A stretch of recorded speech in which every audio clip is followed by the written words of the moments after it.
Hi there folks, welcome to Dunsey's Guitar World 2. Welcome to another guitar lesson for some classic early 80s heavy metal. Girlschool, one of my favourite bands. This is a song called Don't Call It Love, originally on the Wildlife EP and on Screaming Blue Murder. This is the original version. It was re-recorded, but the one I'm going to be doing today is the re-recorded version. Now this lesson will probably last longer than most of my lessons. I'm going to attempt to show you what I played in the solo of the cover version, which I did, which will be either up there or up there. So this is in standard tuning. As ever, this is just how I play it. This is not a play it just like the album, play it just like Kelly Johnson. This is a play it the way that Dunsey tries to hack his way through it. So say a standard tuning, I am using a Marshall super lead amp on my Kemper with a bit of gain in the front of it, and the sound, this song is in F sharp, so that's the sound. I'm not even turned my recorder on. Oh my god, continuity Dunsey, continuity. So this is the sound on an F sharp chord. So what I'll do is I'll go through the rhythm part first and then show you what I think the lead harmony part is, or the lead melody part really, and then we'll get on to where I think the solo goes. So here we go. Here's the main rhythm parts for the intro of Don't Call It Love by Girlschool. So this is quite tricky in that there is a bit of string skipping. When you watch the video of Kelly playing it, I think she may be playing it with double stops, with two note chords, but I think, to me, when I'm playing it, I mean, I'm not Kelly, I'm not anywhere near as good as Kelly was.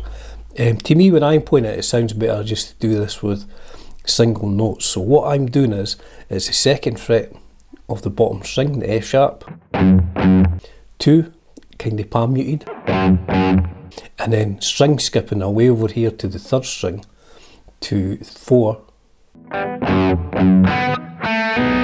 4 to 2 to 4. And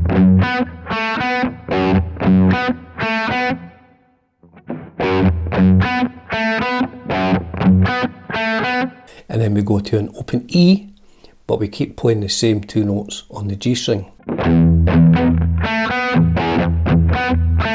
Now that does take a bit of time to get up to speed with the dampening of the strings here at the bridge. So slowly that whole part goes.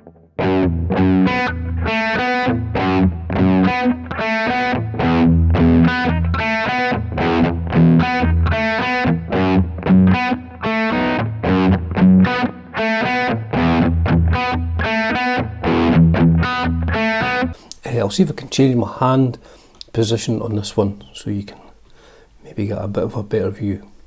So it's 2, the bottom E string, play that twice with the palm muting on this hand, over to 4 of G, down to 2 of G, back to 4 of G. Then the open E string.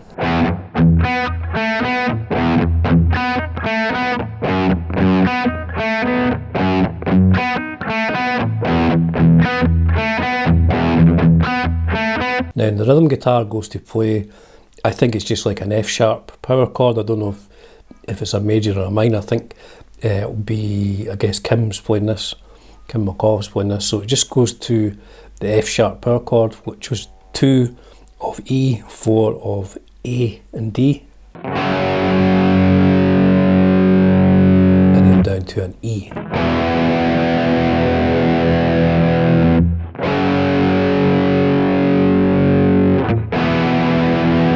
So that's what the rhythm guitar is playing in the beginning. I'll move my camera back to where it was.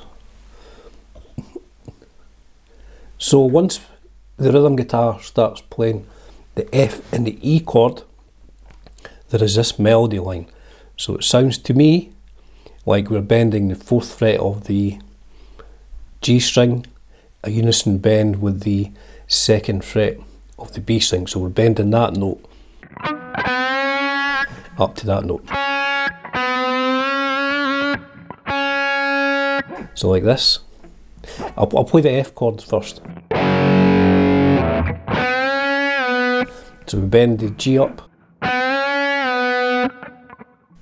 down to 2 of G, 4, then 2 of D. So that's over the F sharp chord.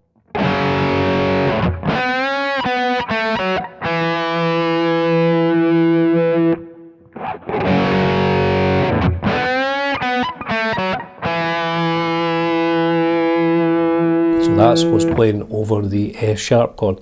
Now when the rhythm guitar moves to E, it sounds to me like the lead does this. So that was quite quick. So we're sliding from 2 to 4 of G and then hitting the B string open. Down to 2 of G. Hammer back onto 4, back off to 2. I'll play that slowly. Pull, slide back down to 1 of G. And then 2, 4 of D. So all together slowly.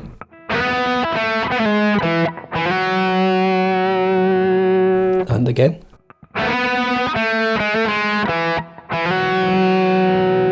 I think I missed that second slide, I'll do it again.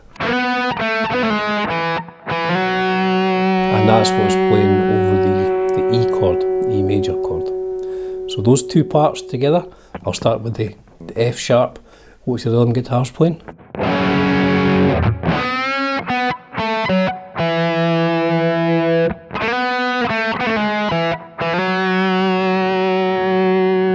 Change my hand position. Say this lesson might go on for some time, I might run out of camera battery. So F sharp.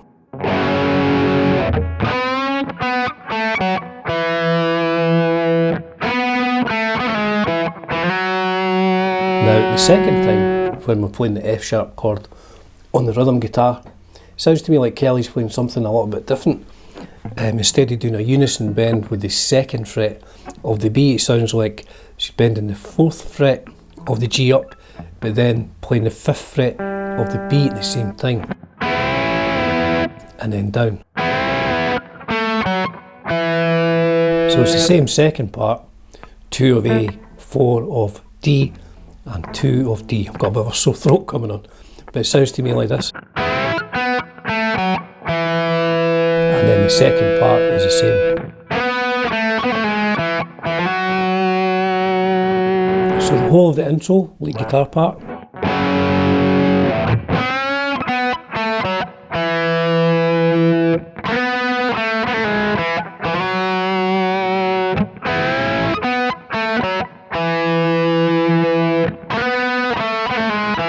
And then we go to an A chord. And then we suspend that by playing the D, the 3rd fret of the B string. And then up to a C sharp power chord. So that's what the rhythm guitar does. The rhythm guitar is going.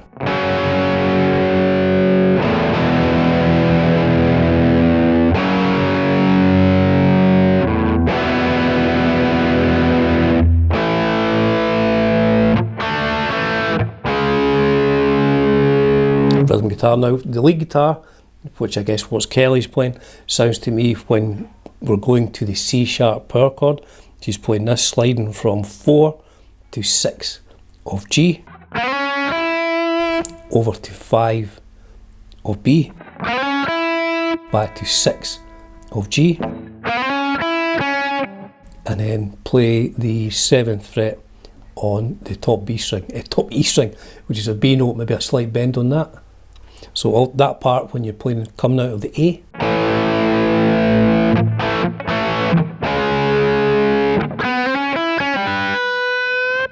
Like that. So what I'll do is I'll play all of the lead part that goes on in the intro.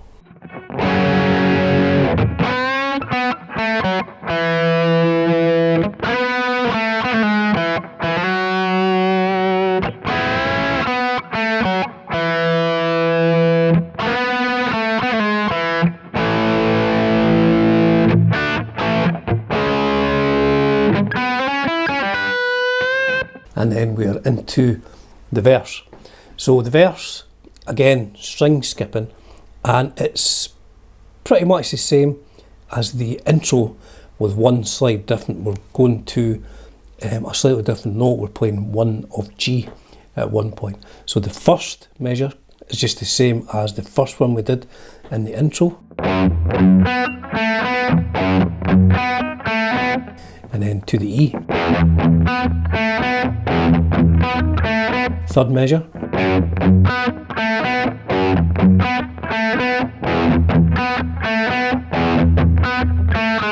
So the fourth measure, when we're playing over the E, which is rhythm which Kim McAuliffe will be playing, the very last note is E.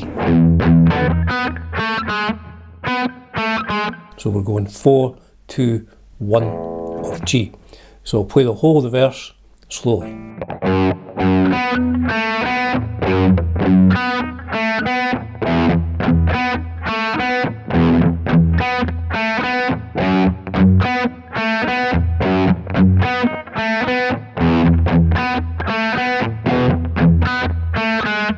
And then we're into the bridge, which is the A and the suspended A chord,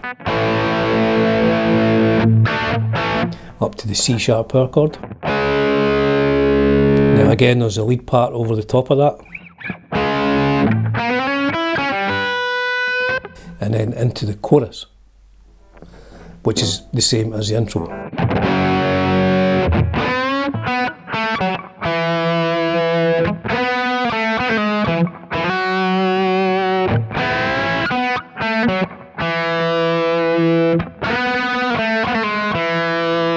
And then back to the verse. So I'll play another verse just to make sure I'm making this clear.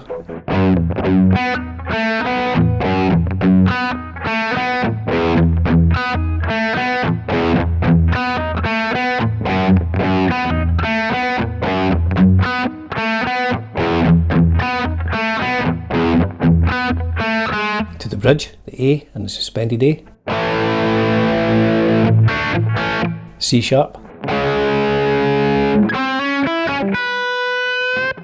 To the chorus.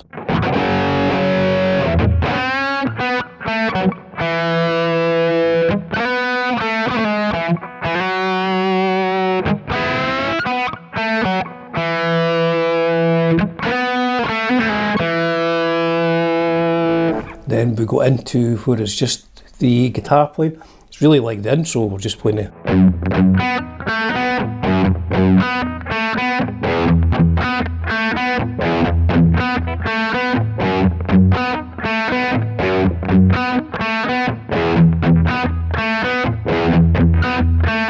Now the rhythm guitar underneath the solo, which Kim will be playing, is the F sharp power chord,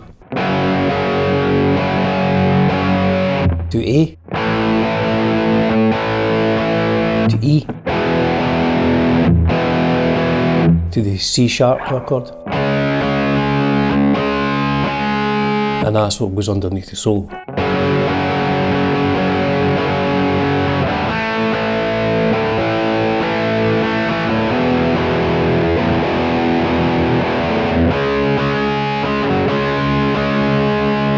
And then we go back into another chorus after the solo. I'll show you the solo at the end of this if you want to stick around.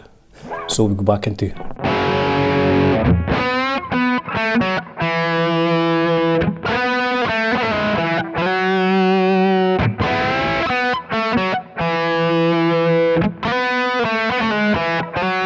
And then when we get, there's a double chorus at the end, but it changes back to what we're playing under the solo.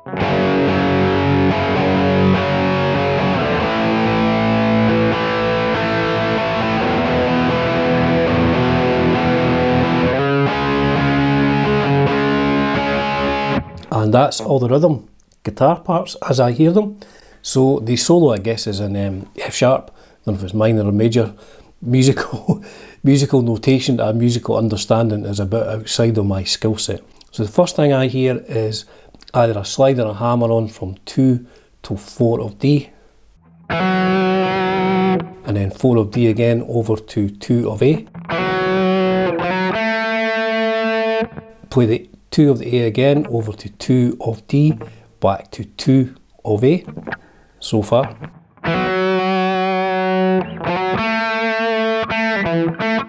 And then slide that 2 of G up to 6 of G. Now I probably won't get the exact rhythm of this, but hopefully I'm getting almost the right notes. So that's how I would play the first part.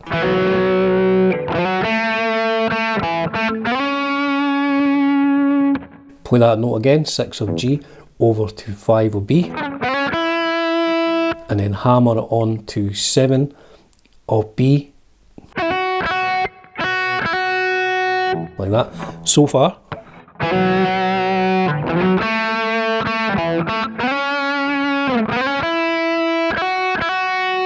Over to 4 of G. Now it sounds like there's maybe something like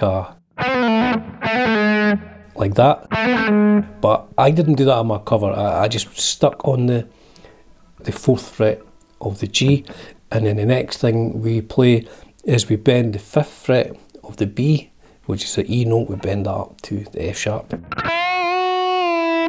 Bend up, then bend it down. So far, I'll try and keep going back to the beginning to keep myself right as much as anything else.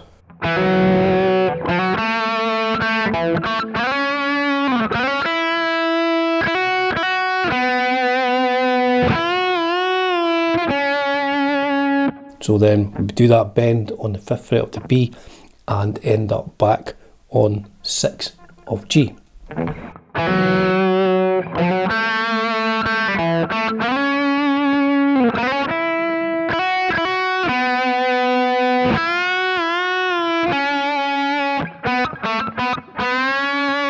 Go back down to 4 of G, 2 of G, 4 of G, and bend that up. So we're bending 4 of G up to that note. So far, what we have is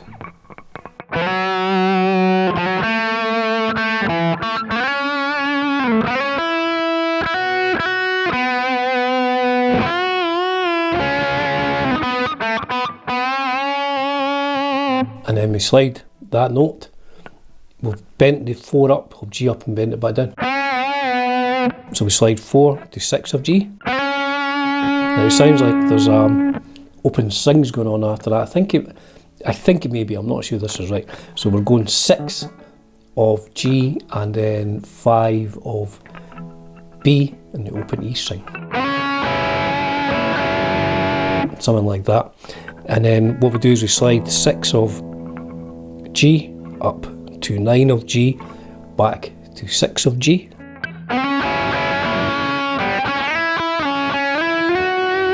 And then we go 6, 9, up to 11, and as soon as we hit 11, we're over to the B string. This all goes by really quite quickly. So I'll play what we have so far.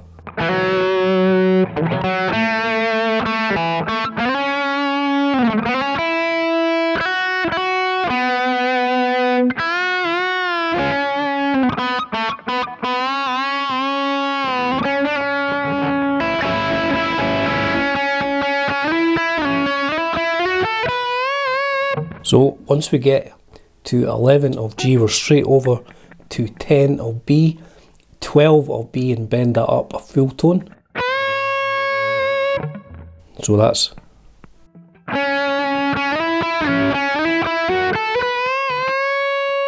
and then when we've got that fully bent up,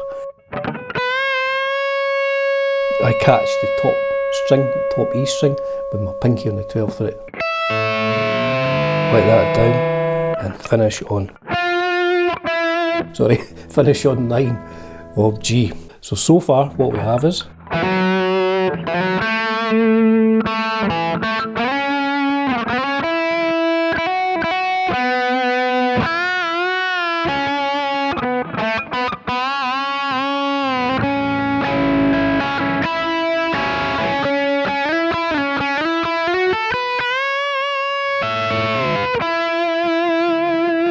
play that, so we're ending on 9 of G, play that 9 of G again. Now I think, I'm not 100% sure on this, but I think maybe we're bending the 14th fret up a full tone.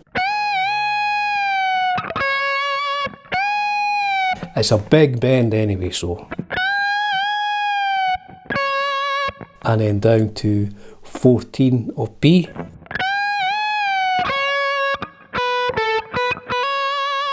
(14), 12, 14 of G, back to 12 and then 14 of B.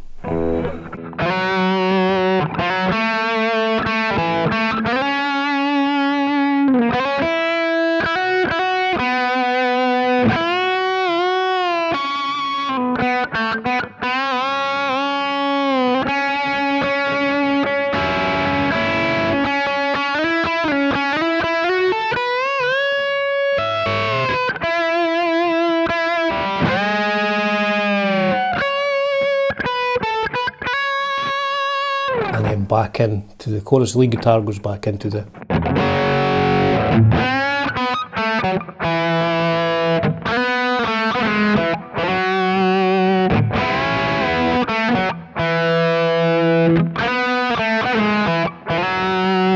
and I was going to say that is it, but that's taken me, that's about a 20-minute guitar lesson. That's way longer than I normally do.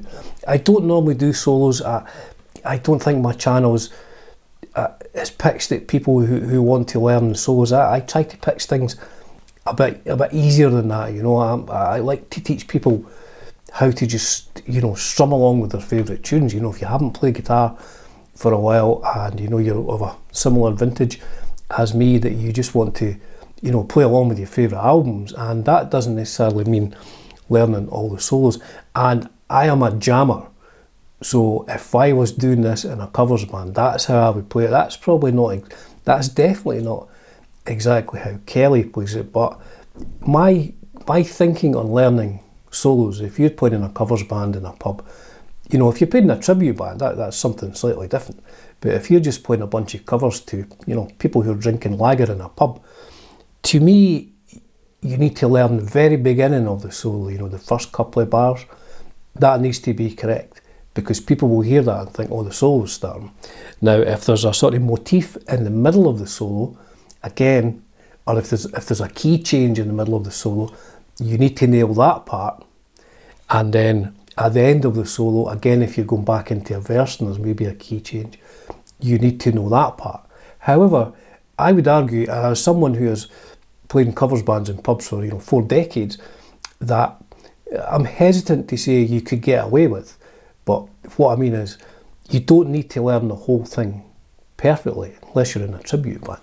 I think if you're learning the important parts of a solo that really stick out to your ear, are the parts that will stick out to other music patrons' ears, especially ones who've drank 5 gallons of strong European lager, or strong American, Canadian, whatever it may be, lager. As ever, folks, that went on for quite some time. It'll take me ages to edit this.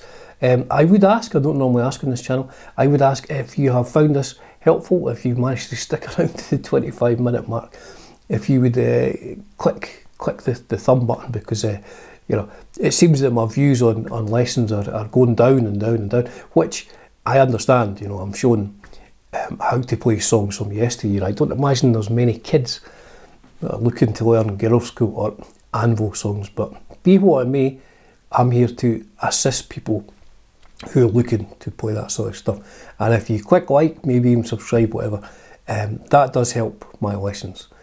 Hit the YouTube algorithm and maybe go up to 100 views or something like that. But regardless, as ever, folks, it's a privilege and a pleasure bringing you some of my favourite tunes. You know, like, this is probably my favourite Girlschool song. Bringing you guitar lessons for some of my favourite tunes from my youth, and hopefully from your youth as well. So with that, I'll shut up. Dungy's Guitar World, Dave, thanks very much. Cheers.